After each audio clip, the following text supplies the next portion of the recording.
Welcome to Sweet Life Beat Life. We hope this video helps.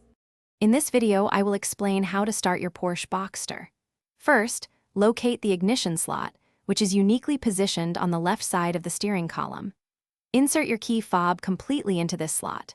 Next, turn the key clockwise to the first position. This action powers up your vehicle's electrical systems. Always ensure your gear selector is in park for automatic models or neutral for manual transmissions before proceeding. Now, to ignite the engine, turn the key further clockwise to the second position. This engages the starter motor. You will hear the engine crank. Hold the key in this position for just a few seconds, allowing the engine to fully catch and start. As soon as the engine fires up, release the key immediately. This prevents any potential damage to the starter motor and ensures a smooth ignition process.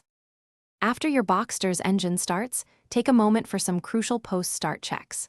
First, scan your dashboard for any persistent warning lights. They should all extinguish. Next, allow the engine to idle for approximately 30 seconds. This brief period helps circulate essential fluids throughout the engine. Finally, confirm your oil pressure gauge indicates normal operating pressure, ensuring your engine is ready for the road ahead.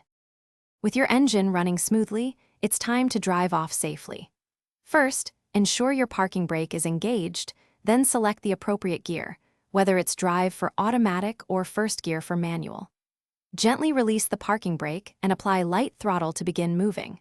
Remember to drive cautiously for the initial few minutes, allowing the engine and transmission to reach their optimal operating temperatures for peak performance.